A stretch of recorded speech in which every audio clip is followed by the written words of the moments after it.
Subtopik berikutnya adalah tegangan atau stres. Di subbab sebelumnya, kita telah mempelajari bagaimana menentukan gaya resultan maupun momen resultan yang terjadi pada penampang irisan. Ya, seperti tunjukkan di gambar ini. Jadi FR maupun MRO ini adalah gaya dan momen resultan pada penampang irisan. Nah, gaya dan momen resultan ini dia merupakan representasi dari distribusi beban pada luas penampang ini atau penampang irisan ini. Nah, menentukan distribusi beban pada penampang irisan ini merupakan langkah penting dalam mekanika kekuatan material. Nah, di sini nanti kita akan menggunakan konsep yang namanya konsep tegangan untuk menentukan distribusi atau intensitas dari beban di penampang irisan ini.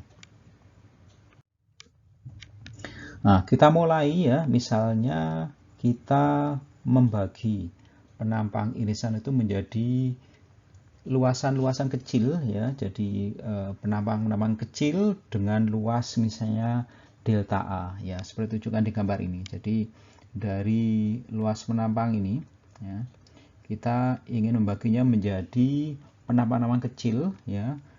Di skema ini tunjukkan dia penampangnya mempunyai luas delta A. Nah, kalau kita perkecil ya, delta A jadi lebih kecil dan seterusnya, maka untuk melakukan analisa itu kita harus membuat dua asumsi. Asumsi yang pertama itu bahwa materialnya harus kontinu ya. Materialnya harus kontinu, artinya apa? Distribusinya uniform ya, distribusi dari materialnya itu uniform, tidak ada void. Terus asumsi kedua yang harus kita masukkan itu adalah bahwa dia harus kohesif ya. Nah, artinya apa? Bahwa semua bagian dari penampang itu dia terkoneksi bersama-sama, jadi tidak ada cracking, tidak ada sparasi dan seterusnya.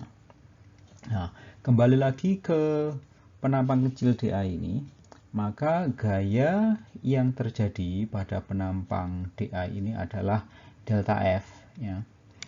Nah, delta F ini bisa kita pecah menjadi komponen-komponennya. Bisa menjadi 3 komponen, ini ada delta Fx sepanjang sumbu X atau searah sumbu X, delta Fy searah sumbu Y, dan delta Fz searah sumbu Z. Ya. Nah, kalau delta A ini kita buat semakin kecil mendekati 0, dan tentunya juga delta F-nya dia akan menuju 0. Nah, yang menarik di sini bahwa hasil bagi dari delta F dan delta A itu menuju suatu batas tertentu ya.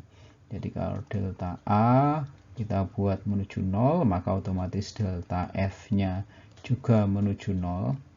Tapi rasio antara delta F dan delta A ini dia tidak sama dengan 0, tapi dia menuju suatu batas tertentu. Nah, hasil bagi dari delta F dan delta A inilah yang disebut sebagai tegangan. Ya. Tegangan ini dia bisa mendeskripsikan intensitas dari gaya internal yang beraksi pada penampang yang bersangkutan. Nah, nanti kita akan menemui beberapa jenis tegangan ya. Yang pertama adalah yang namanya tegangan normal. Ya, tegangan normal ini adalah intensitas dari gaya yang beraksi normal ya atau tegak lurus terhadap permukaan delta A ya. Ini dilambangkan dengan yang namanya huruf Yunani sigma ini ya. Jadi dia dirumuskan sebagai limit delta A menuju 0, delta Fz ya, karena gayanya itu yang normal, tegak lurus terhadap permukaan delta A. Kalau Anda lihat di skema sebelah kanan ini adalah permukaannya, maka yang tegak lurus dia adalah delta Fz, ya, yang menghasilkan tegangan normal sigma Z. Kemudian jenis tegangan yang kedua itu adalah tegangan geser atau shear stress. Shear stress ini didefinisikan sebagai intensitas dari gaya yang beraksi tangen terhadap permukaan. Jadi dia menyinggung terhadap permukaan delta A. Nah, ini dilambangkan dengan huruf Yunani tau, ya. Jadi ada tau Zx, ada tau Zz. Z-nya itu dia berasosiasi dengan arah vektor dari permukaan, ya. Jadi vektor satuan dari permukaan itu kan tegak lurus dari permukaan, ya. Ini di sini adalah Z. Kemudian kalau tau Zx ini adalah tegangan geser pada arah sumbu X, sementara tau Zz, Zy itu adalah tegangan geser yang searah dengan sumbu Y. Anda bisa lihat di skema ini. Jadi ada dua jenis tegangan geser ini. Pertama tau Zx searah sumbu X, dan yang kedua adalah tau Zy searah dengan sumbu Y.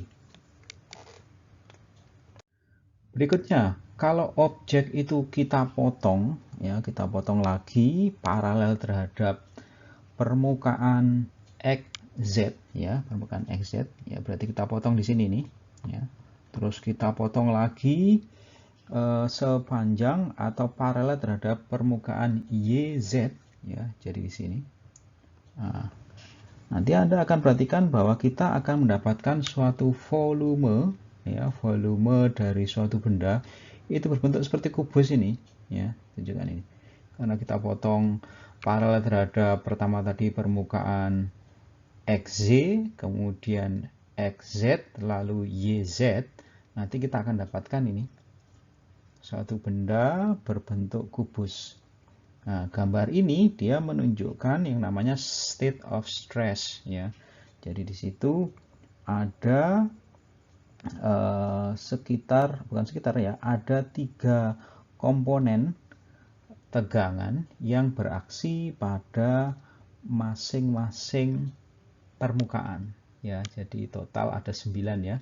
Jadi ada 3 yang beraksi di permukaan ini, ada 3 yang beraksi di permukaan ini, dan ini. Jadi total ada 9 komponen tegangan, ya. Jadi ada 3 tegangan normal dan ada 6 tegangan geser. Berikutnya, lalu apa satuan dari tegangan ini? Kalau kita mengikuti rumusannya, dia gaya dibagi dengan luas, maka satuannya otomatis ya mengikuti rumusannya, Newton dibagi meter persegi. Tapi karena Newton dibagi meter persegi ini dia sangat kecil skalanya, umumnya kita mendapati nilai dari tegangan itu dalam Newton meter persegi ini besar sekali. Nah, satuan berikutnya yang populer itu adalah Pascal, ya. Di sini 1 Pascal itu dia sama dengan 1 Newton per meter persegi. Ya, sekali lagi karena 1 Pascal itu skalanya kecil sekali, sering sekali kita membubuhkan prefiks, ya. Jadi kita mempunyai kilopascal atau megapascal. Kemudian dalam satuan British atau Inggris biasanya kita menggunakan PSI, ya, atau kilo PSI.